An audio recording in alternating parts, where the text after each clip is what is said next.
Hello students, last lecture में हमने bond length के बारे में डिस्कशन किया था और बॉन्ड लेंथ में हमने दो फैक्टर्स पे डिस्कशन कर लिया था। पहला फैक्टर था शेल नंबर और दूसरा फैक्टर क्या था बेटा, बॉन्ड ऑर्डर। तीसरा फैक्टर मैंने बोला था चार्ज, जो हम लोग यहां डिस्कस कर रहे हैं। ध्यान से समझ ले, सीक्वेंस वही रहेगा। पहले हमेशा क्या चेक करेंगे, शेल नंबर। सेकंड नंबर पे क्या चेक करेंगे, बॉन्ड ऑर्डर। और तीसरे नंबर पे क्या चेक करना है, चार्ज। अब चार्ज से क्या फर्क पड़ेगा वो हम लोग डिस्कस कर रहे हैं, ध्यान सुनिएगा। वो क्या रहा है बेटा, अगर हम लोग बात करें तो जैसे शेल नंबर सेम हो गया, पहला फैक्टर, ठीक है।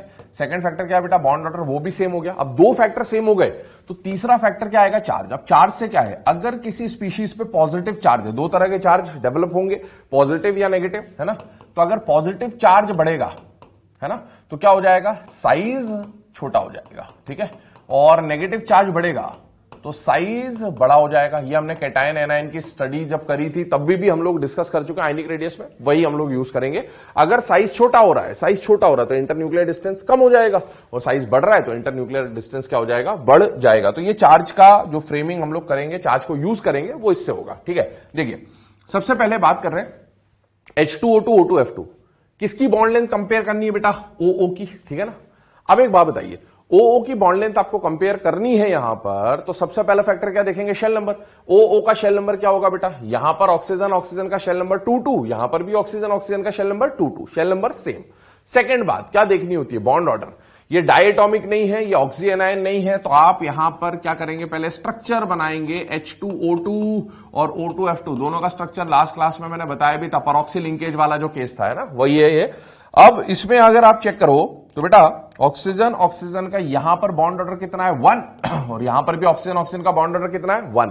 क्या बॉन्ड ऑर्डर सेम है, yes. Shell number same, bond order same. तीसरा फैक्टर क्या लगाना है बेटा, चार्ज। अब चार्ज देखें तो यहां पर इस वाले केस पे ऑक्सीजन पे कैसा चार्ज आएगा बेटा, माइनस। यहां पर भी क्या आएगा, माइनस। अभी मैं डेल्टा माइनस बता दे रहा हूं पोलैरिटी से।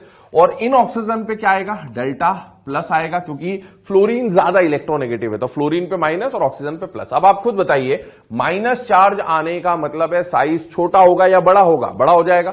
साइज बढ़ जाएगा तो बॉन्ड लेंथ ज्यादा, और साइज छोटा हो गया प्लस चार्ज आने की वजह से बॉन्ड लेंथ कम। तो ये इस तरह से चार्ज के कॉन्सेप्ट को आपको यूज करना है। C2H6 C2F6, ध्यान से देखें, C2H6 C2F6 किसका बॉन्ड लेंथ निकालना है, कार्बन का बॉन्ड लेंथ निकालना है बेटा। सबसे पहले क्या देखेंगे, शेल नंबर। कार्बन का जो शेल नंबर यहां आएगा वही शेल नंबर यहां भी आएगा। शेल नंबर क्या हो गया, सेम। शेल नंबर सेम होने के बाद सेकंड फैक्टर क्या देखोगे बेटा, बॉन्ड ऑर्डर। बॉन्ड ऑर्डर के लिए स्ट्रक्चर बनाएंगे तो C2H6 का स्ट्रक्चर कुछ इस तरह से बन जाएगा, ठीक है ना।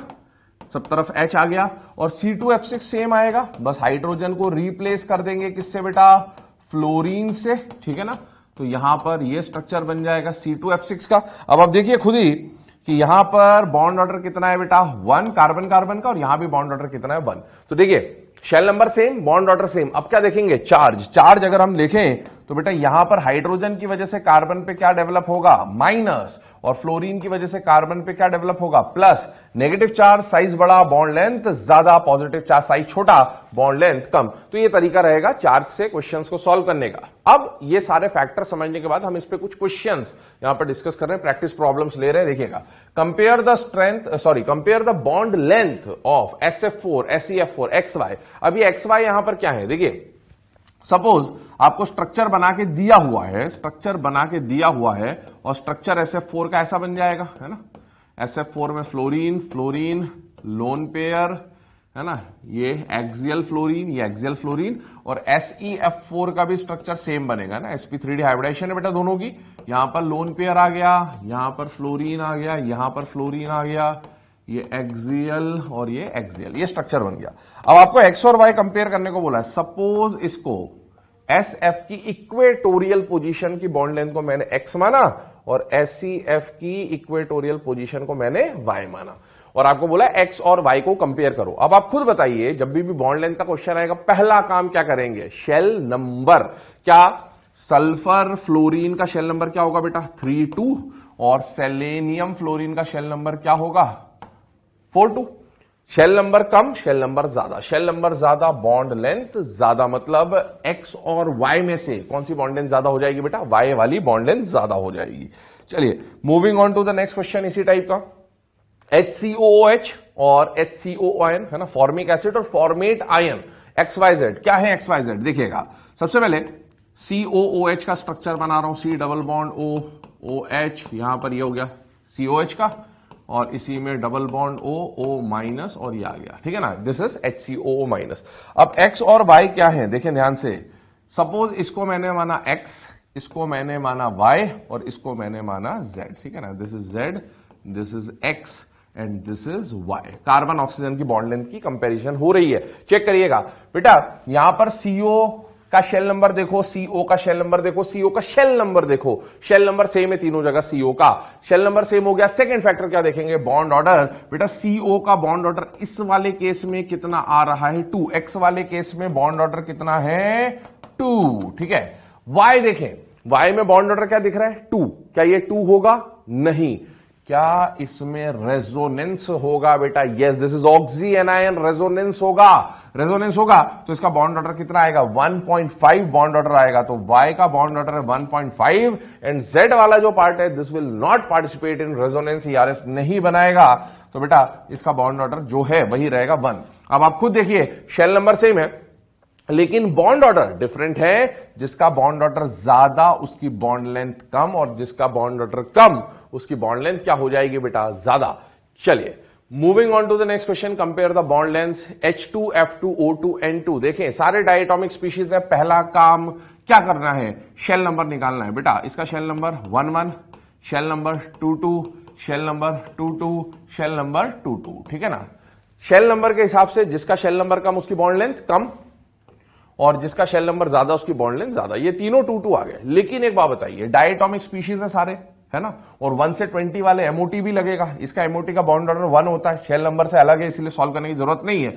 इसका बॉन्ड ऑर्डर देखिए 1, इसका बॉन्ड ऑर्डर देखिए 2, इसका बॉन्ड ऑर्डर देखिए 3। बेटा शेल नंबर तो सेम है लेकिन बॉन्ड ऑर्डर अलग अलग है। जिसका बॉन्ड ऑर्डर ज्यादा होता है, जिसका बॉन्ड ऑर्डर ज्यादा होता है उसकी बॉन्ड लेंथ क्या हो जाती है बेटा, कम।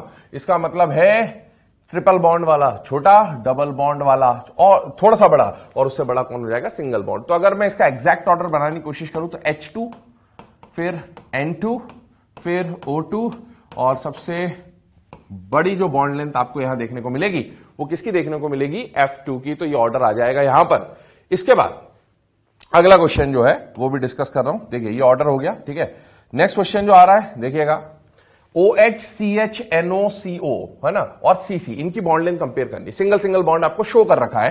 बेटा सबसे पहले क्या निकालेंगे, शेल नंबर 21 21 22 22 एंड 22, ये आ गया शेल नंबर। अब शेल नंबर आ गया तो बेटा जिसका शेल नंबर कम उसकी बॉन्ड लेंथ कम, जिसका शेल नंबर ज्यादा उसकी बॉन्ड लेंथ ज्यादा, तो 2121 वाले कम और 22 वाले ज्यादा, ठीक है। अब आप देखो 2121 सेम दिख रहा है, लेकिन फिर से ध्यान से सुने बेटा, हाइड्रोजन तो दोनों में कॉमन है, ऑक्सीजन और कार्बन दोनों है तो 2 के, लेकिन दोनों के साइजेस में डिफरेंस होगा। ऑक्सीजन का साइज छोटा, कार्बन का साइज बड़ा, तो बेटा यहां बॉन्ड लेंथ छोटी आएगी और यहां बॉन्ड लेंथ बड़ी आएगी। जबकि इनको देखो 2 2 2 2 2 2। अब सुने, शेल नंबर सेम है लेकिन साइज को देखिएगा थोड़ा सा। देखिए carbon, nitrogen, oxygen, periodic table याद करें, साइज का ऑर्डर ही होता है ना। अब आप खुद देखो NO का साइज, NO का साइज दोनों छोटे हैं, CO का साइज, O और O कॉमन है, O और O कॉमन है, N और C को कंपेयर करो, दोनों में से बड़ा कौन होता है, तो बेटा C बड़ा होता है, तो ये साइज का ऑर्डर आ जाएगा, इंटरन्यूक्लियर डिस्टेंस का ऑर्डर आ जाएगा। और CO CC को कंपेयर करो तो बेटा C तो कॉमन है, अब O और C में से कंपेयर कर लो तो बेटा इसका साइज बड़ा आ जाएगा, ठीक है। तो एक जनरल ट्रेंड मैंने आपको बता दिया किस तरह से सॉल्व करने होते हैं, हालांकि इसके कई बार कुछ कुछ एक्सेप्शंस मिल जाते हैं, बट इन जनरल आप इस तरह से बॉन्ड लेंथ के क्वेश्चंस को अप्रोच कर सकते हैं। अगला question, in which of the following molecule different bond length are present, कौन सा ऐसा मॉलिक्यूल है जिसके बॉन्ड लेंथ डिफरेंट है। बेटा CCl4 हाइब्रिडाइजेशन sp3 होता है, याद करें। SF6 हाइब्रिडाइजेशन sp3d2 होता है, याद करें। XeF4 हाइब्रिडाइजेशन sp3d2 होता है, याद करें। और ClF3 हाइब्रिडाइजेशन इज sp3d। भाई इनके तो बॉन्ड लेंथ क्या होते हैं बेटा, सेम, ठीक है। अगर साइड एटम सेम है तो बॉन्ड लेंथ क्या होंगे, सेम। लेकिन ClF3 में जो sp3d है इसमें एक्सियल और इक्वेटोरियल पोजीशन की बॉन्ड लेंथ अलग अलग होती थी, याद करें। तो ClF3 का पहले स्ट्रक्चर बना के देख लो, है ना। ClF3 में लोन पेयर, फ्लोरीन, फ्लोरीन और फ्लोरीन। बेटा ये वाला फ्लोरीन कौन सा होगा, इक्वेटोरियल, और ये वाले फ्लोरीन कैसे होंगे, एक्सियल। तो बेटा ये बॉन्ड लेंथ और ये बॉन्ड लेंथ ऑब्वियसली क्या आएंगी, डिफरेंट, क्योंकि एक्सियल इक्वेटोरियल बॉन्ड लेंथ क्या है, डिफरेंट। तो इसीलिए ऐसा मॉलिक्यूल जिसमें डिफरेंट बॉन्ड लेंथ प्रेजेंट होंगी वो कौन सा हो जाएगा, ClF3। चलिए बेटा बॉन्ड लेंथ के बाद अब हम लोग जो नेक्स्ट पॉइंट डिस्कस करने वाले दैट इज वीक फोर्सेस, है ना। कोवेलेंट बॉन्ड वगैरह जो फोर्सेस हमें पढ़ने थे उसके लास्ट पॉइंट पे आ रहे, फिर आयनिक बॉन्ड पे मूव करेंगे। वीक फोर्सेस, ठीक है। अब याद करें केमिकल बॉन्डिंग के स्टार्टिंग में आपको बताए थे दो तरह के बॉन्ड्स होते हैं या फोर्सेस होते हैं, strong forces, weak forces. Weak forces में जनरली जो आते हैं वो वंडरवॉल फोर्सेस आते हैं या हाइड्रोजन बॉन्ड आता है ना। तो वही पॉइंट हम यहां डिस्कस कर रहे हैं, weak forces, hydrogen bond and van der Waals force. पहले हम लोग हाइड्रोजन बॉन्ड के बारे में डिस्कशन करेंगे और फिर हम लोग वंडरवॉल फोर्स या अदर जो वीक फोर्सेस और हो सकते हैं उनके बारे में डिस्कशन करेंगे, स्टार्टिंग विद हाइड्रोजन बॉन्ड, ठीक है। अब हाइड्रोजन बॉन्ड क्या है, देखिए नाम से एक बात समझ में आती है, ऐसा बॉन्ड जिसमें हाइड्रोजन पार्टिसिपेट कर रहा होगा। कौन पार्टिसिपेट कर रहा होगा, हाइड्रोजन। पर क्या कोई भी हाइड्रोजन एच बॉन्डिंग में पार्टिसिपेट कर सकता है, क्या हर हाइड्रोजन एच बॉन्डिंग में पार्टिसिपेट कर सकता है, तो बिल्कुल नहीं, ऐसा नहीं होगा, ठीक है। कौन से हाइड्रोजन एच बॉन्डिंग में पार्टिसिपेट करेंगे, कंडीशन समझिएगा, ठीक है ना। वही hydrogen, only that hydrogen can participate in H bonding which is directly bonded to FON. किससे डायरेक्टली बॉन्डेड है बेटा, फोन से, या फिर उसके साथ, है ना, CCl3, CF3 या फिर sp हाइब्रिड कार्बन डायरेक्टली जुड़ा हो। केवल ऐसा हाइड्रोजन एच बॉन्डिंग में पार्टिसिपेट कर सकता है। क्यों, क्योंकि FON या CCl3 या CF3 या sp hybrid carbon they are strong electron withdrawing group, उनका EN ज्यादा होता है। तो बेटा अगर आप समझें, जैसे मैं HF की बात कर रहा हूं ना, F है और H है, तो बेटा फ्लोरीन का EN ज्यादा, फ्लोरीन सारी इलेक्ट्रॉन डेंसिटी अपनी तरफ खींच रहा है, तो फ्लोरीन पे क्या आ गया, डेल्टा माइनस। तो सारी इलेक्ट्रॉन डेंसिटी जब फ्लोरीन के आसपास आ गई तो हाइड्रोजन की इलेक्ट्रॉन डेंसिटी बहुत कम हो गई, तो हाइड्रोजन पे बहुत ज्यादा पॉजिटिव चार्ज आ जाएगा। तो बेटा ये जो पार्शियली पॉजिटिवली चार्ज हाइड्रोजन होगा, डेल्टा प्लस है, बहुत ज्यादा डेल्टा प्लस है, ऐसा हाइड्रोजन ही एच बॉन्डिंग में पार्टिसिपेट कर सकता है। इसको, इस तरह के हाइड्रोजन को मैं यहां पर सिंप्लिसिटी के लिए क्या बोलूंगा, एक्टिव हाइड्रोजन, है ना। इसको आप ऑर्गेनिक से रिलेट नहीं करेंगे। एक्टिव हाइड्रोजन कहने का मतलब मेरा क्या होगा, वो हाइड्रोजन जो एच बॉन्डिंग में पार्टिसिपेट कर सकता है, उसको मैं यहां पर सिंप्लिसिटी के लिए क्या बोलूंगा, एक्टिव हाइड्रोजन। तो कौन सा हाइड्रोजन एक्टिव माना जाएगा, जो फोन से जुड़ा होगा, sp हाइब्रिड कार्बन से जुड़ा होगा, CCl3 या CF3 ग्रुप से जुड़ा होगा। बट हमारे सिलेबस में लिमिटेड बात करेंगे फोन से रिलेटेड हाइड्रोजन, है ना, हमें मेनली यही यूज में आएंगे, इसलिए हम इसको बार बार डिस्कस करेंगे। कौन सा हाइड्रोजन एच बॉन्डिंग में पार्टिसिपेट कर सकता है, which is directly bonded to FON, covalent bond से जुड़ा होना चाहिए फोन के साथ। अब अगर इस हाइड्रोजन के सामने दूसरा कोई हाईली इलेक्ट्रोनेगेटिव एटम आ जाए, है ना, जो इससे जुड़ा ना हो, देखिए जैसे HF लिया मैंने, HF लिया, ये HF हो गया।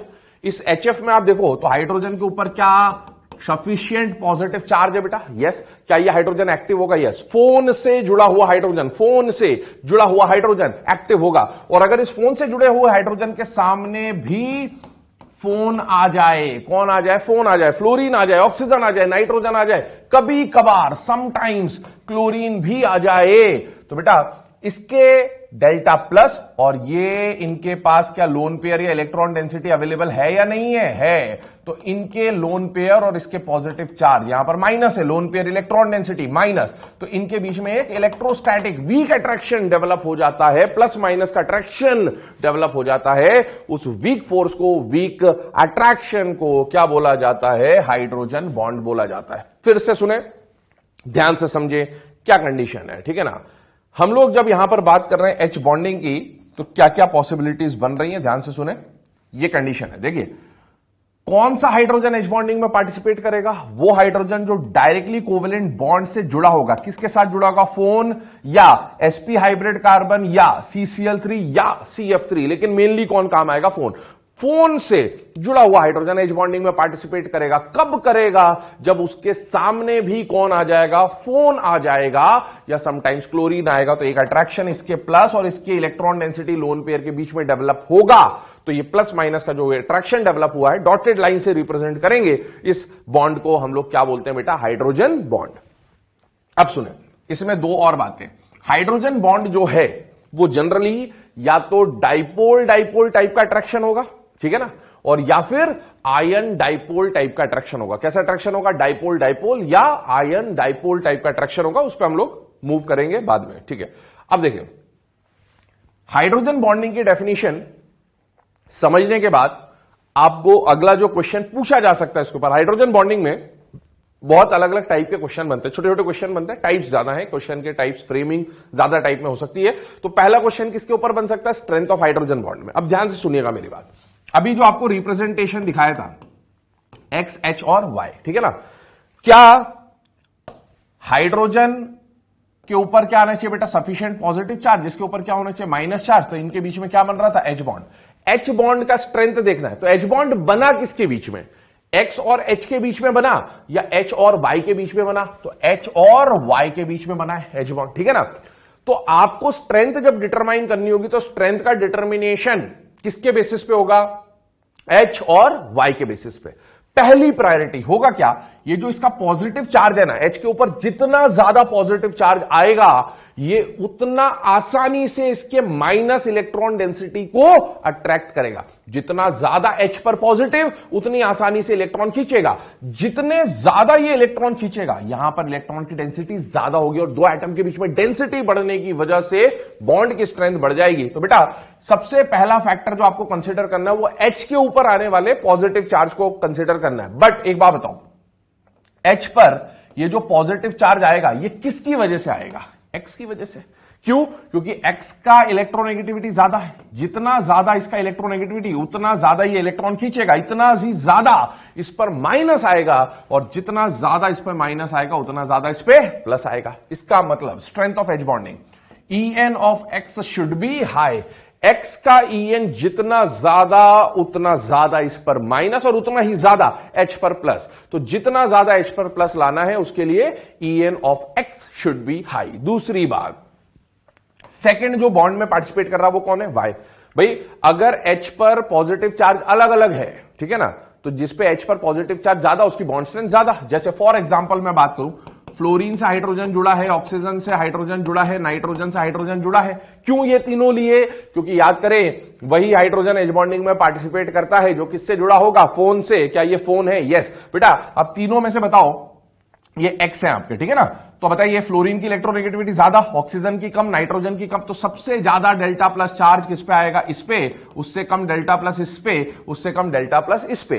तो बेटा इससे बनने वाला एच बॉन्ड कंपैरेटिवली स्ट्रांग होगा, इससे बनने वाला वीक होगा, इससे बनने वाला और वीक होगा अभी की कंडीशन के हिसाब से, ठीक है।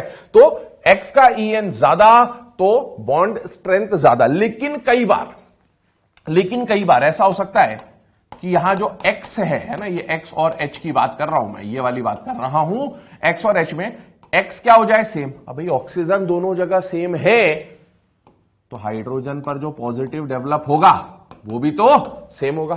तो अगर x का En सेम हो जाए तब हमें सेकंड नंबर पे क्या देखना होगा? y। और y क्या होगा? If x is same then En of y should be low. En of y should be low. देखें एक और बार, En of y should be low. क्यों ऐसा हुआ? भाई मैंने यहां लिखा OH, मैंने यहां लिखा OH, यहां लिखा मैंने X, या लिख दिया मैंने A और यहां लिख दिया B। इनके बीच में एच बॉन्ड बनाना है, इनके बीच में एच बॉन्ड बनाना है। बेटा इस H पर आने वाला पॉजिटिव चार्ज तो क्या है? सेम। लेकिन A और B जिनके बीच में एच बॉन्ड बनना है, अगर इसका En कम है और इसका En ज्यादा है, आप खुद बताओ आसानी से इलेक्ट्रॉन डेंसिटी कौन दे देगा? जिसका En कम है। अगर इसका En कम है ये इलेक्ट्रॉन डेंसिटी देगा। इलेक्ट्रॉन डेंसिटी जब देगा तो इसके बीच में इलेक्ट्रॉन की डेंसिटी ज्यादा, यहां पर इलेक्ट्रॉन की डेंसिटी कम, बॉन्ड की स्ट्रेंथ ज्यादा, बॉन्ड की स्ट्रेंथ कम। तो बेटा ये दो फैक्टर्स है, एक्स का En ज्यादा, डायरेक्टली बॉन्डेड एटम का En ज्यादा, और जिससे एच बॉन्ड बनाना है उसका En क्या होना चाहिए? कम। तो ये बॉन्ड स्ट्रेंथ है ना। ये सिर्फ ये जो बताया गया है ये कंडीशन क्वेश्चन सॉल्व करने की। हालांकि एच बॉन्ड का एग्जैक्ट जो स्ट्रेंथ है वो उसकी बॉन्ड एनर्जी की वैल्यूज से निकल के आता है, उसमें इसके अलावा कई एक्सेप्शंस देखने को मिल सकते हैं, बट मेनली ये पॉइंट आपको फैक्टर्स काम में आने वाले हैं। देखिए पहला question, which H bond is strongest, ठीक है ना। अब एच बॉन्ड की स्ट्रेंथ के लिए क्या बोला आपको? सबसे पहले क्या देखना है बेटा? En of x should be high. अब आप देखो एच बॉन्ड बन किसके बीच में रहा है? यहां पर इस हाइड्रोजन है ना, और इस फ्लोरीन के बीच में एच बॉन्ड बन रहा है। तो आप देखो इसको मैं स्ट्रक्चर को एक्सपांड कर दे रहा हूं थोड़ा सा, ये ऐसा स्ट्रक्चर है बेटा, ठीक है। इसमें आप देखिए यहां एच बॉन्ड बना है, ये H पर सफिशिएंट डेल्टा प्लस होना चाहिए। क्या ये एक्टिव हाइड्रोजन है या नहीं है? कौन सा हाइड्रोजन एक्टिव होता है? जो डायरेक्टली किससे जुड़ा होता है? फोन से। तो ये H बॉन्ड बना सकता है। कब बना सकता है? जब इसके सामने भी कौन आ जाए? फोन आ जाए। तो क्या H बॉन्ड बनेगा? यस बनेगा। पहले कंडीशन देखते हैं। H2O H2O, ध्यान से देखना, H2O H2O की कंडीशन बना रहा हूं। क्या है H2O H2O की कंडीशन? यहां पर ड्रॉ कर दे रहा हूं। H2O H2O में सबसे पहले आपने क्या देखा कि एक्टिव हाइड्रोजन है या नहीं है। अब एक्टिव हाइड्रोजन है या नहीं है इसको चेक कर रहे हैं। देखिए ये बन गया स्ट्रक्चर H2O का, है ना, और ये बन गया स्ट्रक्चर H2O का। क्या ये हाइड्रोजन एक्टिव है या नहीं है? क्या ये हाइड्रोजन एक्टिव है या नहीं है? क्यों एक्टिव है? क्योंकि फोन से जुड़ा हुआ हाइड्रोजन, फोन से जुड़ा हुआ हाइड्रोजन क्या हो जाएगा? एक्टिव। तो इसके ऊपर सफिशिएंट पॉजिटिव चार्ज है, और फोन से जुड़े हुए हाइड्रोजन के सामने भी अगर फोन आ जाए तो क्या बन जाएगा? H बॉन्ड बन जाएगा। सिमिलरली NH3 की मैं बात करूं तो बेटा नाइट्रोजन हाइड्रोजन हाइड्रोजन हाइड्रोजन, और यहां पर भी NH3 का नाइट्रोजन हाइड्रोजन हाइड्रोजन हाइड्रोजन। क्या ये हाइड्रोजन तीनों एक्टिव है या नहीं है? क्योंकि ये फोन से जुड़े हुए हैं तो बेटा इन पे सफिशिएंट पॉजिटिव चार्ज, और सामने क्या फोन में से कोई आ रहा है? यस। तो इनके बीच में भी क्या बन जाएगा? H bond. अब आपको स्ट्रेंथ देखना है। तो स्ट्रेंथ कैसे देखना है? तो बेटा आप देखिए इस हाइड्रोजन पे आने वाला पॉजिटिव चार्ज, जो जो H बॉन्ड में पार्टिसिपेट कर रहे हैं ना, हम उन्हीं को देख रहे हैं केवल। इनके बीच में बन रहा है H बॉन्ड, यहां पर इसके बीच में H बॉन्ड शो कर रखा है, यहां पर इसके बीच में H बॉन्ड आपको शो कर रखा है, ठीक है। अब आप खुद देखो हाइड्रोजन पर पॉजिटिव चार्ज ज्यादा किस पे आएगा? जो फ्लोरीन से जुड़ा हुआ है। उससे कम किस पे आएगा? जो ऑक्सीजन से जुड़ा हुआ है। उससे कम किस पे आएगा? जो नाइट्रोजन से जुड़ा है। तो यहां पर पॉजिटिव चार्ज ज्यादा है, यहां पॉजिटिव चार्ज थोड़ा कम है, यहां पॉजिटिव चार्ज और कम है। जितना ज्यादा पॉजिटिव चार्ज इलेक्ट्रॉन डेंसिटी उतनी आसानी से खींचेगा। ध्यान रखें इन दोनों फैक्टर्स में से प्रायोरिटी आप किसको देंगे? फर्स्ट फैक्टर को। अगर फर्स्ट फैक्टर अलग अलग है हर जगह तो उसी से सॉल्व करेंगे, फिर आपको एक्स को ही देखना है, वाई से सॉल्व करने की जरूरत नहीं है। क्या चार्ज अलग अलग है? यस। तो सिर्फ चार्ज के बेसिस पे सॉल्व करें, फ्लोरीन नाइट्रोजन ऑक्सीजन, जो सेकंड वाला है वाई, उसको देखने की जरूरत नहीं है। तो बेटा डेल्टा प्लस ज्यादा इलेक्ट्रॉन डेंसिटी आसानी से खींचेगा, डेल्टा प्लस थोड़ा कम मुश्किल से खींचेगा, डेल्टा प्लस और कम और मुश्किल से खींचेगा। तो स्ट्रॉन्गेस्ट H बॉन्ड इन तीनों में से कहां आ जाएगा? यहां पर। तो स्ट्रेंथ का ऑर्डर पूछ ले तो ये स्ट्रॉन्गेस्ट है, ये थोड़ा वीक है, ये और वीक है, ये कंडीशन बनेगी। तो अभी हमने पहला केस देखा En ऑफ x से रिलेटेड। अब En ऑफ y से देखते हैं, वो कब लगेगा? जब x क्या हो जाएगा बेटा? सेम। देखिए second question, determine correct order of H bond strength in. अब देखिए क्या ये सारे हाइड्रोजन, देखो बेटा क्या ये सारे हाइड्रोजन एक्टिव है या नहीं है? क्यों? क्योंकि ये हाइड्रोजन फोन से जुड़ा है, ये हाइड्रोजन फोन से जुड़ा है, ये हाइड्रोजन फोन से जुड़ा है, ये हाइड्रोजन भी फोन से जुड़ा है। फोन से जुड़े हुए हाइड्रोजन पर क्या आएगा? Delta plus. पर एक बात बताओ, ऑक्सीजन और नाइट्रोजन दोनों में से ज्यादा डेल्टा प्लस किस पे आएगा? ऑक्सीजन वाले हाइड्रोजन पे, नाइट्रोजन पे कम। ऑक्सीजन वाले हाइड्रोजन पर डेल्टा प्लस सेम, इस पर डेल्टा प्लस कम, ठीक है। तो ये दोनों जो हाइड्रोजन है ए और बी वाले, इन पे डेल्टा प्लस बराबर आएगा और ज्यादा आएगा, और NH और NH वाले, C और D वाले हाइड्रोजन पर डेल्टा प्लस बराबर आएगा आपस में, लेकिन ऑक्सीजन के कंपैरिजन में कम आएगा। अब आप एक बात बताओ, सबसे पहले क्या देखना है? तो x देखना है। x का En ज्यादा तो डेल्टा प्लस ज्यादा, x का En ज्यादा तो डेल्टा प्लस ज्यादा, x का En कम डेल्टा प्लस कम, x का En कम डेल्टा प्लस कम। डेल्टा En ज्यादा तो मतलब एक बात तो समझ में आ गई, A और B की जो स्ट्रेंथ है वो ज्यादा, और C और D की स्ट्रेंथ जो आएगी वो कम आएगी, ठीक है। ये तो x के बेसिस पे सॉल्व करा, लेकिन A और B दोनों में x सेम है, x सेम है। अब क्या देखेंगे? y, और y कौन होना चाहिए? जो इलेक्ट्रॉन आसानी से दे सके। आसानी से कौन देगा? ऑक्सीजन देगा या नाइट्रोजन देगा? नाइट्रोजन, क्योंकि उसका En कम है तो ये इलेक्ट्रॉन ज्यादा देगा, ये इलेक्ट्रॉन कम देगा। इसका मतलब ज्यादा स्ट्रॉन्ग कौन हो जाएगा? B। ऐसे ही C और D में से अगर मैं बात करूं तो बेटा H पर आने वाला पॉजिटिव चार्ज सेम है क्योंकि x सेम है, पर y देखो, यहां नाइट्रोजन यहां ऑक्सीजन, कौन आसानी से देगा? नाइट्रोजन आसानी से देगा, तो C स्ट्रांग हो जाएगा D से। तो आपका स्ट्रॉन्गेस्ट H बॉन्ड कौन बनाएगा? B। उससे वीक कौन हो जाएगा? A, ठीक है। उससे वीक कौन हो जाएगा? C। और वीकेस्ट एच बॉन्ड कौन हो जाएगा, डी। तो ये स्ट्रेंथ ऑफ एच बॉन्ड को सॉल्व करने का तरीका हो गया, किस तरह से एक्स और वाई को अप्लाई करना है। ठीक है, चलिए moving on to the next case. आपके सामने एक क्वेश्चन दिया हुआ है, compare strength of H bond. H bond की स्ट्रेंथ निकालनी है, किसमें निकालनी है, H2O एंड H2O2। बहुत ध्यान से देखिए, H2 H2O2 वाटर और हाइड्रोजन पर ऑक्साइड की बात कर रहे हैं। स्ट्रक्चर देखिए वाटर का, ठीक है, और स्ट्रक्चर देखिए H2O2 का। ये H2O का हाइड्रोजन अगर किसी से H बॉन्ड बनाए और ये H2O2 का H अगर किसी से हाइड्रोजन बॉन्ड बनाए, तो बेटा सामने जो हाइड्रोजन है, यहां पर देखिए, ये ऑक्सीजन और हाइड्रोजन में से इस ऑक्सीजन पर डेल्टा माइनस क्या आएगा बेटा, ज्यादा, और इस ऑक्सीजन पे डेल्टा माइनस क्या आएगा, कम। क्योंकि ऑक्सीजन का ये जो बॉन्ड है, इसकी वजह से कोई चार्ज डेवलप नहीं होगा, जबकि यहां पर इस ऑक्सीजन पे इस हाइड्रोजन और इस हाइड्रोजन की वजह से चार्ज ज्यादा आएगा।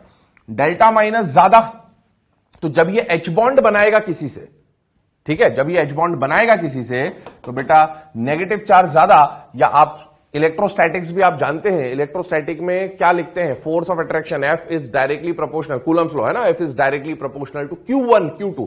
क्या यहां चार्ज ज्यादा है, यस, तो इसका हाइड्रोजन बॉन्ड स्ट्रेंथ ज्यादा, और यहां पर चार्ज कम है, तो इसका हाइड्रोजन बॉन्ड स्ट्रेंथ क्या हो जाएगा, कम हो जाएगा। तो H2O का हाइड्रोजन बॉन्ड जो बनेगा वो स्ट्रॉन्ग बनेगा H2O के कंपेरिजन में, ठीक है ना, और H2O2 में हाइड्रोजन बॉन्ड की स्ट्रेंथ कम हो जाएगी। ठीक है, तो ये कंडीशन आ गई चार्ज के बेसिस पे। अगला देखें case, compare strength of H bond H2O D2O। ये मैं सॉल्व नहीं कराऊंगा, ये आपको सॉल्व करना है। हां, इसकी एक हिंट है, आपको देखने में क्या लगेगा, H2O और D2O है ना, normal water, heavy water, hydrogen same दिख रहे हैं, लेकिन यहां पर आइसोटोपिक इफेक्ट का यूज आता है, और उस आइसोटोपिक इफेक्ट की वजह से पॉइंट आपको दे रखा है, partial positive charge acquired on D is more than H. D पे जो पॉजिटिव चार्ज आएगा वो ज्यादा, एच पर जो चार्ज आएगा वो कम। तो आपको समझ में आना चाहिए कि डी पर अगर चार्ज ज्यादा है ना, एच बॉन्डिंग के लिए, ये भी एच है, ड्यूटेरियम, ठीक है, तो यहां से बनने वाला बॉन्ड क्या बनेगा बेटा, स्ट्रॉन्ग बनेगा। तो D2O की एच बॉन्डिंग स्ट्रॉन्ग होती है एज कंपेयर टू H2O। चलिए, अब खतरे का निशान, ठीक है ना, समझ में आ ही रहा होगा, मतलब एक्सेप्शन वाले केसेस की बातें कर रहे हैं। ठीक है, तो एक केस यहां पर आ रहा है एक्सेप्शन में, जो आपको ध्यान रखना है। जैसे आप देखिए FH है ना, क्या फोन से जुड़ा हुआ हाइड्रोजन एच बॉन्डिंग में पार्टिसिपेट करेगा, यस। क्या फोन से जुड़ा हुआ हाइड्रोजन एच बॉन्डिंग में पार्टिसिपेट करेगा, यस, है ना। ये दोनों में पहले क्या देखते हैं, चार्ज। तो इस पे आने वाला चार्ज, इस पे आने वाला चार्ज क्या है बेटा, सेम। यहां पर आ रहा है फ्लोरीन, यहां पर आ रहा है ऑक्सीजन। जब एक्स सेम हो तो क्या देखते हैं, वाई। बेटा वाई कौन सा चाहिए होता है, कम ईएन वाला। कम ईएन किसके पास है, ऑक्सीजन। तो इससे बनने वाला बॉन्ड क्या बनना चाहिए था, स्ट्रॉन्ग बनना चाहिए था। लेकिन वैल्यू के बेसिस पे ये देखा गया है कि FHF का एच बॉन्ड स्ट्रॉन्गर है एज कंपेयर टू FHO। तो इस ऑर्डर को आपको ध्यान रखना है।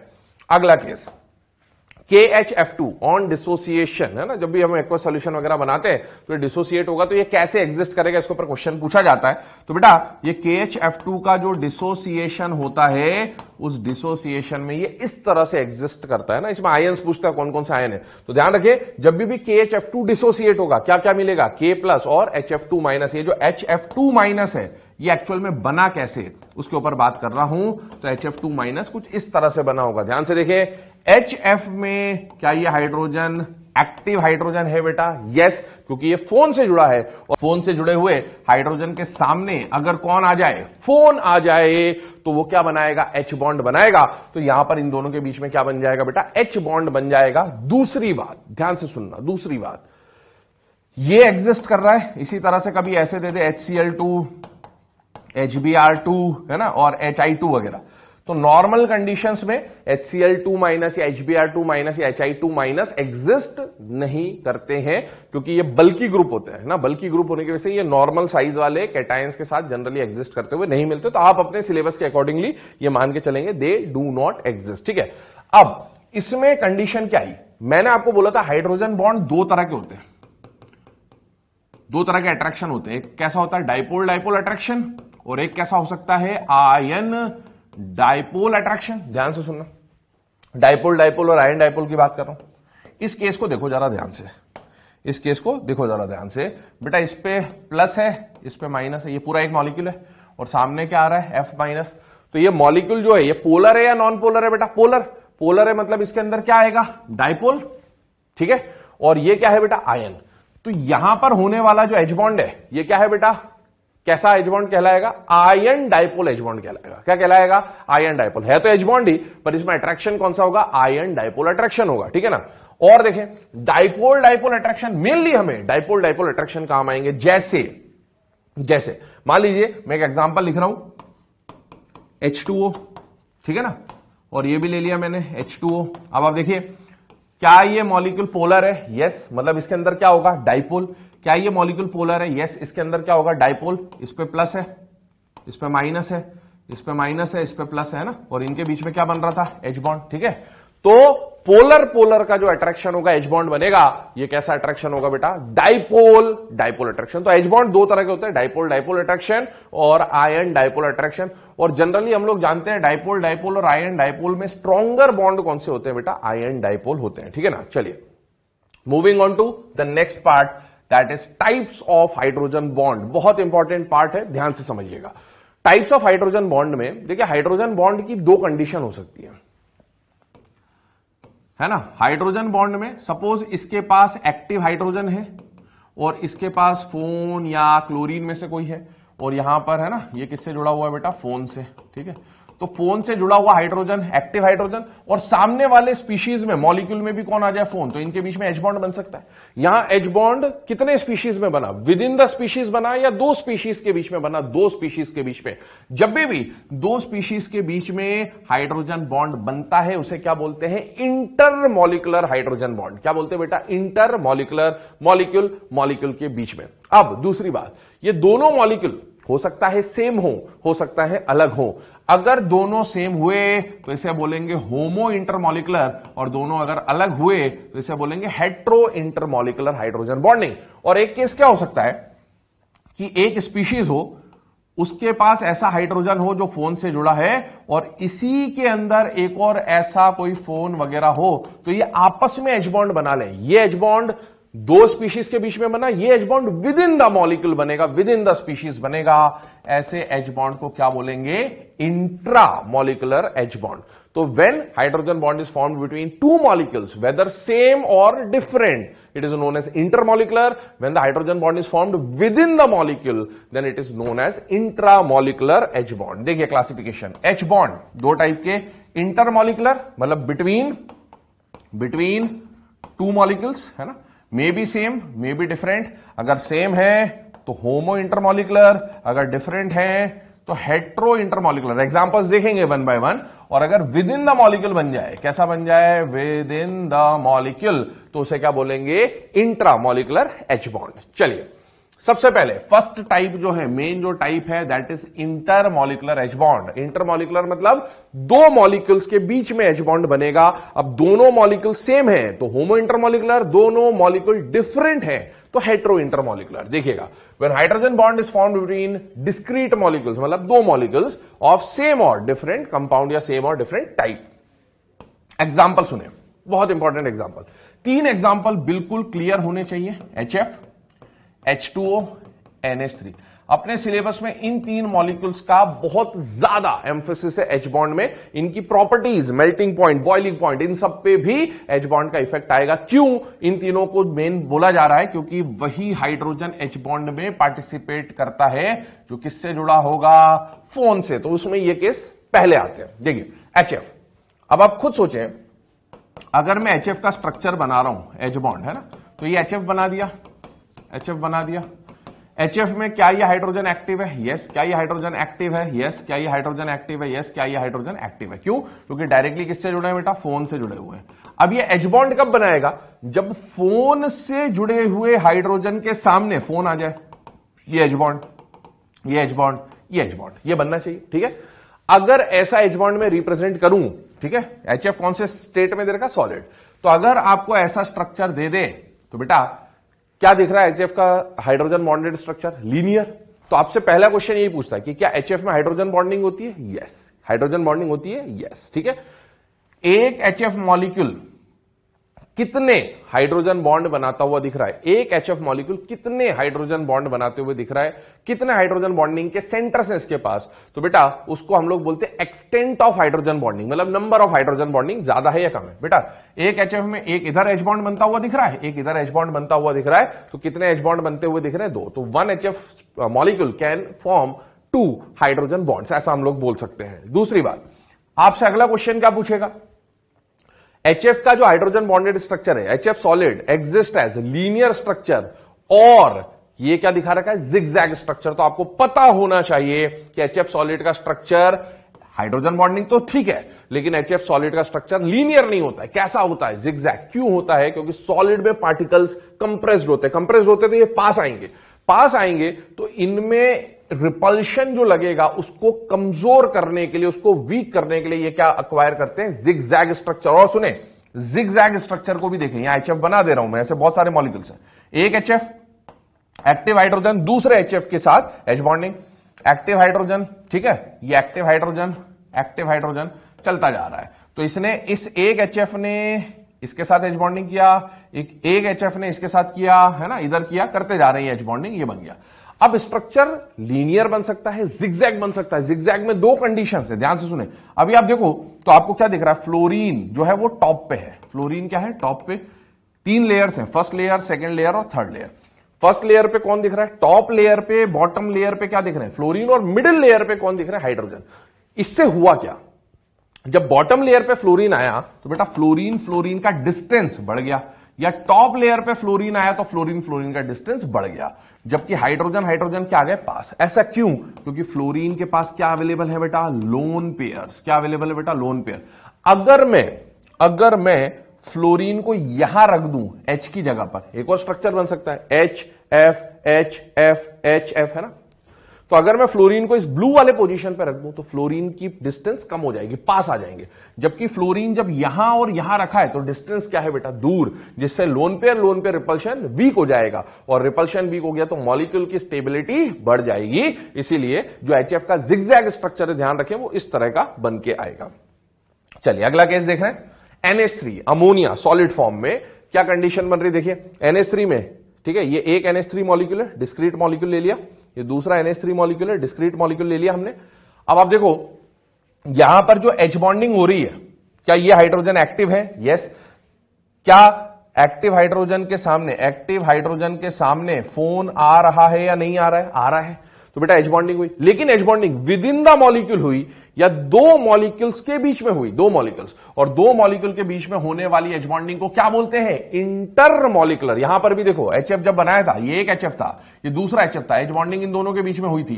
तो एचएफ और एचएफ के बीच में जब एच बॉन्डिंग हुई तो hydrogen bonding with in the molecule हुई या दो मॉलिक्यूल्स के बीच में हुई, दो मॉलिक्यूल के बीच में होने वाली एच बॉन्डिंग को क्या बोलेंगे, इंटरमॉलिक्यूलर। पर दोनों मॉलिक्यूल सेम या अलग, सेम है तो होमो इंटरमॉलिक्यूलर एच बॉन्डिंग। यहां देखो NH3 दो मॉलिक्यूल है पर दोनों सेम है, तो इसको भी क्या बोलेंगे, होमो इंटरमॉलिक्यूलर हाइड्रोजन बॉन्डिंग। एक एचएफ ने कितने एच बॉन्डिंग किए, दो, एक्सटेंट, याद रखिएगा, काम आएगा आगे। यहां पर देखिए NH3 क्या ये तीनों हाइड्रोजन एक्टिव है बेटा, यस, पर एच बॉन्डिंग कोई एक ही बना रहा है। क्यों, क्योंकि बेटा एच बॉन्डिंग के लिए हाइड्रोजन को नाइट्रोजन से क्या चाहिए, लोन पेयर, और नाइट्रोजन के पास लोन पेयर है कितना, एक। तो वो तीनों में से किसी एक हाइड्रोजन के साथ एच बॉन्डिंग करेगा। और NH3 के लिए भी हमारे सिलेबस में जब हम बात करेंगे NH3 की, तो NH3 का एच बॉन्डिंग का एक्सटेंट हम क्या दिखाएंगे बेटा, 2, है ना। एक NH3 में से एक नाइट्रोजन और एक हाइड्रोजन एच बॉन्डिंग करेगा, तो इसका एक्सटेंट भी हम लोग क्या लेके चलेंगे, 2। एक खास बात क्या बेटा, एनसीईआरटी जब आप रीड करोगे एच बॉन्डिंग की, वहां एक लाइन दे रखी है आपको स्पेसिफिकली, है ना, कि extent of hydrogen bonding depends on physical state. कौन से स्टेट पे डिपेंड करता है, फिजिकल स्टेट पे। मतलब जैसे जैसे स्टेट चेंज होगा, सॉलिड, लिक्विड, गैस, तो या फिर मॉलिक्यूल्स चेंज होंगे, तो एच बॉन्डिंग की क्वांटिटी जो है वो चेंज हो सकती है। ऐसा नहीं कि फिक्स्ड है कि यहां 2 हो सकता है। अमोनिया में कहीं पर 4 हाइड्रोजन बॉन्ड बनते हुए भी दिखेगा, किसी टेम्परेचर पे, किसी प्रेशर पे। लेकिन अकॉर्डिंग टू आवर सिलेबस जब हम बात करेंगे तो एचएफ में आपको एक्सटेंट क्या मान के चलना है, 2, और NH3 में भी आपको एक्सटेंट क्या मान के चलना है, 2। चलिए ये एच बॉन्डिंग हो गया, ठीक है ना। स्ट्रक्चर कैसा बन गया इसका, लीनियर स्ट्रक्चर बन जाता है अमोनिया। आगे देखिए, स्ट्रक्चर ऑफ आइस, बहुत जरूरी बात, ठीक है। H2O की बात कर रहे हैं और H2O कौन से फॉर्म में ले लिया, सॉलिड। ध्यान से सुनना इस पूरे केस को। Ice has open cage like structure, ये बहुत बार आपने पढ़ा है कि density of ice is less than water, उसका रीजन क्या बोलते हैं, ओपन केज लाइक स्ट्रक्चर, है ना। Due to which distance between H2O molecule increases, भाई ओपन केज होने की वजह से क्या होगा, बीच में खोखला, ये देखें स्ट्रक्चर, है ना। ये एक H2O हो गया, ये दूसरा H2O हो गया, ये तीसरा H2O हो गया, ये चौथा H2O हो गया, बीच में खाली स्पेस है, एयर भरी हुई है, तो ये ओपन केज स्ट्रक्चर होगा। अगर ये पास होते तो डेंसिटी बढ़ जाती, पर ये दूर है तो बेटा इस मास ऑक्यूपाइड पर यूनिट वॉल्यूम क्या हो जाएगा, कम। तो इसी वजह से, डिस्टेंस की वजह से वॉल्यूम बढ़ गया, डेंसिटी कम हो गया, और डेंसिटी कम हो गया तो ये क्या करेगा बेटा, फ्लोट करेगा। इसीलिए बोलते हैं आइस फ्लोट्स ऑन वाटर, क्योंकि वाटर में ये मॉलिक्यूल पास होंगे, एज बॉन्डिंग वहां भी होगा पर पास होंगे, ओपन केज स्ट्रक्चर नहीं होता। जबकि यहां पर ओपन केज होने की वजह से, डिस्टेंस बढ़ने की वजह से डेंसिटी कम हो गई, क्योंकि पर यूनिट वॉल्यूम जो मास आएगा वो कम आएगा। Therefore ice can float over water and water has maximum density at 4 degree Celsius. ध्यान रखें, 4 डिग्री सेल्सियस पे वाटर की डेंसिटी क्या होती है बेटा, मैक्सिमम। डेंसिटी कम मैक्सिमम होगी जब पर यूनिट वॉल्यूम मास बढ़ जाएगा। वो क्यों होता है, क्योंकि बेटा 0 डिग्री पे आइस का स्ट्रक्चर है, ठीक है ना। अब जैसे ही टेम्परेचर बढ़ेगा तो ये कोलैप्स हो जाएगा, स्ट्रक्चर टूट जाएगा, ये पास आ जाएंगे, और पास आएंगे तो उसी वॉल्यूम में मास जो है वो बढ़ जाएगा, क्योंकि नंबर ऑफ वाटर मॉलिक्यूल बढ़ जाएंगे, और इसी वजह से मास बढ़ने की वजह से, पर यूनिट वॉल्यूम मास बढ़ने की वजह से डेंसिटी बढ़ जाती है, और 4 डिग्री सेल्सियस पे वाटर की डेंसिटी क्या हो जाएगी, मैक्सिमम हो जाएगी। दूसरी कुछ खास बातें ध्यान से सुनना। क्या खास बात है, आप देखो, एक वाटर मॉलिक्यूल जो है, ये जैसे इसको मैं लेके चल रहा हूं ना ताकि समझाना आसान हो। HF में कितने, एक मॉलिक्यूल कितने H बॉन्ड बना रहा था, 2। NH3 में मैंने बोला कंडीशन चेंज हो सकती है बट अपने सिलेबस के हिसाब से, NH3 में एक NH3 कितने H बॉन्ड बना रहा था, 2। H2O को देखो, H ये ऑक्सीजन है, ऑक्सीजन के 2 लोन पेयर है, दोनों H बॉन्डिंग में पार्टिसिपेट कर रहे हैं। तो एक वाटर मॉलिक्यूल कितने H बॉन्ड बनाएगा, 4। HF 2, NH3 2 और H2O कितने बनाएगा, 4, ठीक है ना। अब आप एक बात समझिए, इस पे और क्या क्वेश्चन पूछते हैं। एनसीईआरटी जब आप रीड करोगे तो उसमें कुछ बातें दे रखी है ना, low temperature structure of ice is cubic. कैसा स्ट्रक्चर होता है, क्यूबिक। ये पॉइंट याद रखें। वाटर का जो स्ट्रक्चर होता है वो चेंज होता है, हनीकॉम स्ट्रक्चर होता है ना, ओपन केज स्ट्रक्चर होता है, क्यूबिक स्ट्रक्चर होता है ना, अलग अलग टाइप के स्ट्रक्चर बनते हैं। बट लो टेम्परेचर के बारे में लाइन मेंशन है, लो टेम्परेचर वैल्यू नहीं मेंशन है, तो अपन ऐसे ध्यान रखेंगे। कभी पूछ ले structure of water at low temperature is, तो अपने को पता होना चाहिए वो स्ट्रक्चर कैसा बनेगा, क्यूबिक स्ट्रक्चर बनेगा। सॉलिड स्टेट में आपने अलग अलग फॉर्म्स पढ़े होते हैं, क्यूबिक, ऑर्थोरोम्बिक वगैरह वगैरह, तो उसमें से क्यूबिक स्ट्रक्चर आएगा। दूसरी बात क्या, ये जो ऑक्सीजन है, ध्यान से सुनना, इन structure of ice each oxygen is tetrahedrally surrounded by 4 other oxygen atoms. ये वाले ऑक्सीजन को देखो बस, है ना। क्या ये ऑक्सीजन 4 ऑक्सीजन से सराउंडेड है या नहीं है, और 4 से सराउंडेड है तो टेट्राहेड्रल स्ट्रक्चर होता है। तो आपको कभी बोले कि in ice each oxygen is tetrahedrally surrounded by 4 other oxygen atoms, तो यस, और ये चारों का डिस्टेंस क्या होगा, same. All 4 oxygen are equidistant. इसी तरह से ध्यान से देखिएगा, ठीक है ना।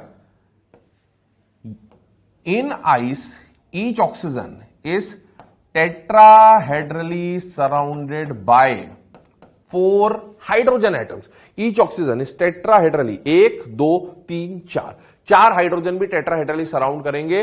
बट क्या ये चारों हाइड्रोजन का डिस्टेंस बराबर होगा या अलग होगा, अलग होगा।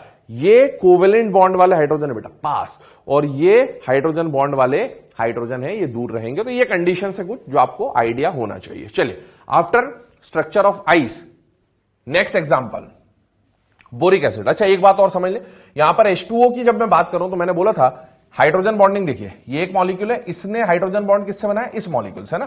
तो मॉलिक्यूल के बीच में, 2 मॉलिक्यूल्स के बीच में बनने वाला हाइड्रोजन बॉन्ड को क्या बोलते हैं, इंटरमॉलिक्यूलर। और दोनों सेम है या डिफरेंट है, तो दोनों डिफरेंट है, सॉरी दोनों सेम है, तो इसीलिए H2O और H2O सेम है, तो इसीलिए हम क्या बोलेंगे, इंटरमॉलिक्यूलर H बॉन्डिंग। अगला, moving on to the next example, boric acid, है ना। बोरॉन फैमिली जब हम रीड करते हैं ग्रुप 13 में, तो हमारे सिलेबस में उसका स्ट्रक्चर वगैरह दे रखा है, उसके बारे में कुछ पॉइंट्स मेंशन्ड है। इसका स्ट्रक्चर कैसा बनता है बेटा, 2D शीट लाइक स्ट्रक्चर है। यहां पर सिर्फ एक बोरिक एसिड का मॉलिक्यूल है ना, हम लोग इसको ऐसा भी लिख सकते हैं BOH थ्राइस। तो बेटा बोरॉन है, बोरॉन के साथ OH OH OH यहां पर जुड़े हैं।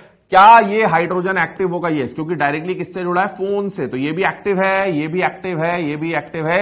ये अगले H3BO3 अगले H3BO3 के साथ ऐसा हेक्सागोनल इसका स्ट्रक्चर बनता। हालांकि इसके बारे में हम लोग डिस्कस करेंगे आगे जब हम पढ़ेंगे, ठीक है ना, बोरॉन फैमिली। तो इस तरह का स्ट्रक्चर इनके बनते जाते हैं डिस्क्रीट स्ट्रक्चर में। तो बेटा ये H बॉन्डिंग कर सकता है और यहां H3BO3 का अगले H3BO3 से स्ट्रक्चर बनता जाएगा, H बॉन्डिंग बनता जाएगा, इसलिए इंटर मॉलिकुलर H बॉन्डिंग है।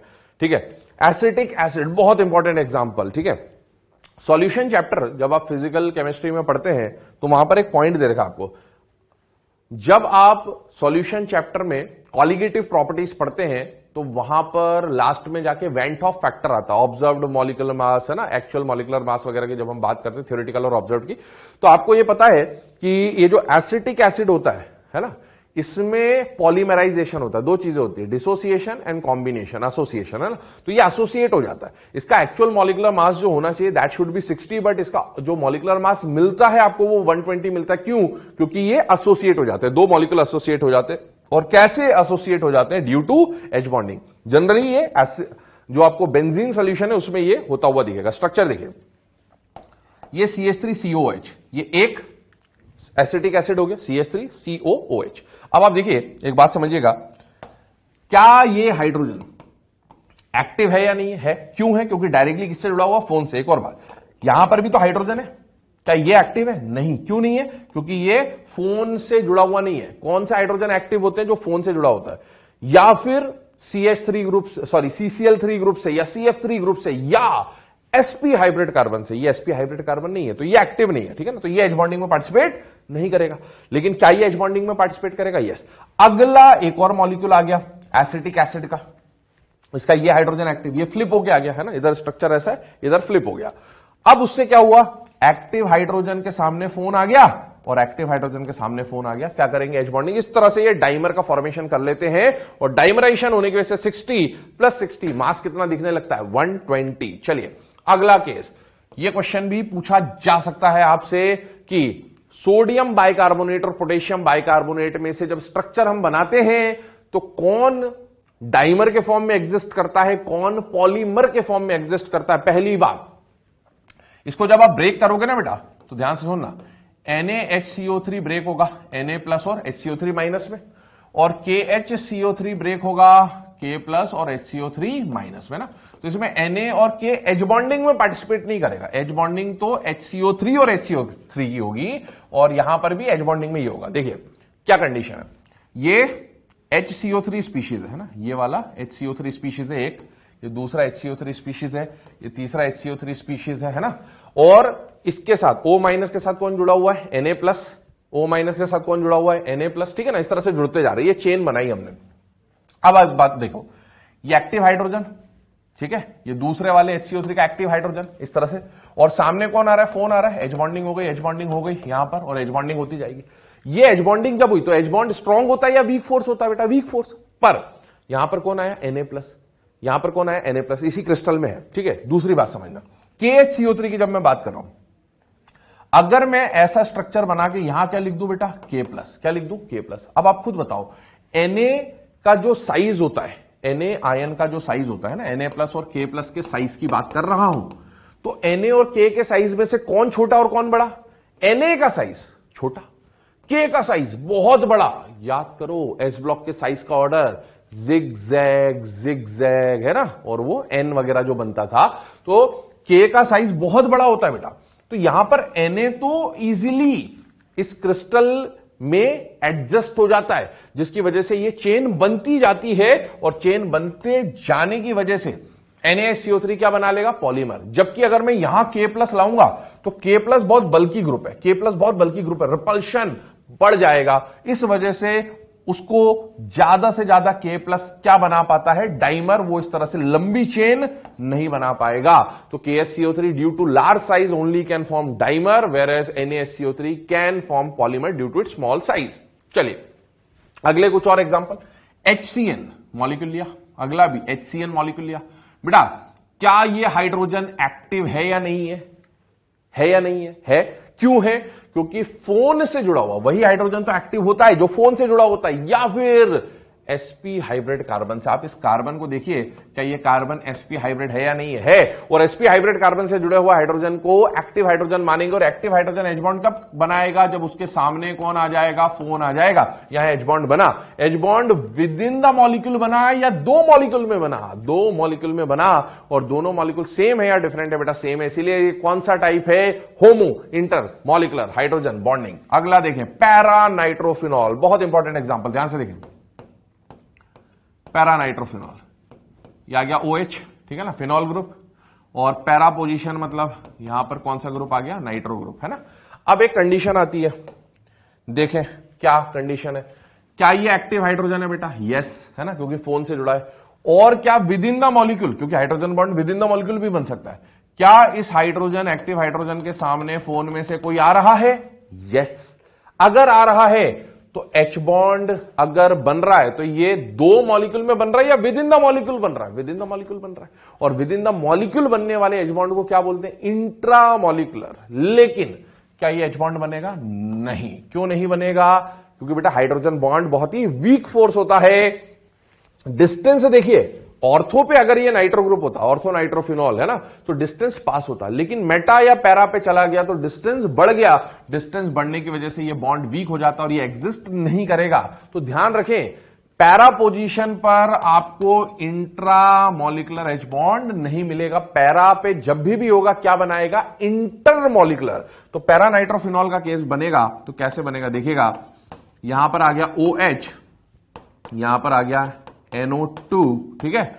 यहां पर अगला मॉलिक्यूल ले रहा हूं, ठीक है ना, इसी पैरा नाइट्रोफिनॉल का, लेकिन इस बार फ्लिप करा दे रहा हूं ताकि एच बॉन्डिंग शो हो सके। देखें, ये आ गया एक्टिव हाइड्रोजन फोन से जुड़ा हुआ, एक्टिव हाइड्रोजन फोन से जुड़ा हुआ, फोन से जुड़े हुए हाइड्रोजन के सामने फोन से जुड़े हुए हाइड्रोजन के सामने फोन, एच बॉन्ड बन गया। ये दिखाया दूर है, को क्लोज होते हैं काफी, तो ये एच बॉन्डिंग हुई। तो दो मॉलिक्यूल्स के बीच में एच बॉन्डिंग होगी तो इंटर मॉलिकुलर, दोनों सेम है या डिफरेंट है? सेम है। इसे क्या बोलेंगे बेटा? होमो इंटर मॉलिकुलर एच बॉन्डिंग कहा जाएगा। तो ये कंडीशन यहां पर बन के आ रही। दूसरी बात सुने, कई बुक्स में जब आप देखोगे तो ये जो एच बॉन्ड मैंने बनाया ना, यहां पर देखें ध्यान से, एच बॉन्ड बनाया, किसके साथ बनाया? Double bonded oxygen. कहीं पर क्या दिखेगा? कोऑर्डिनेट वाले ऑक्सीजन के साथ दिखा देगा। तो कंफ्यूज नहीं होना, है ना, रेजोनेंस है, कंडीशन एक ही है। चलिए आगे बात कर रहे हैं, क्लियर कर रहा हूं इसे। देखिए अगला केस आ रहा है alcohol plus water. Alcohol plus water की बात कर रहे हैं, ROH की बात कर रहे हैं। वाटर हो गया H2O। चेक करिए, हाइड्रोजन बॉन्ड एक मॉलिक्यूल में बन रहा है या दो मॉलिक्यूल में बन रहा है? दो। इंटर या इंट्रा? इंटर। दोनों सेम है या अलग है? अलग है। तो इसे क्या बोलेंगे बेटा? Hetero intermolecular H bonding. क्या ये एक्टिव हाइड्रोजन है बेटा? यस, है ना। ऑक्सीजन से जुड़े हुए हाइड्रोजन पे क्या आता है? प्लस आता है, ये एक्टिव हाइड्रोजन है। उसके सामने क्या फोन में से कोई आ रहा है? यस। क्या बन जाएगा? H bond. एच बॉन्ड दो मॉलिक्यूल में बना तो इंटरमॉलिकुलर, दोनों सेम या डिफरेंट? डिफरेंट। तो इसको क्या बोलेंगे? Hetero intermolecular H bonding.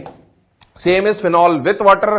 Phenol दो मॉलिक्यूल है, दोनों मॉलिक्यूल अलग अलग है, हेट्रो इंटरमॉलिकुलर हाइड्रोजन बॉन्डिंग होगा। चेंज क्या आया? देखें, यहां फिनॉल प्लस वाटर यहां रिप्रेजेंट कर दे रहा हूं। यह आ गया OH, यहां आ गया वाटर, ठीक है।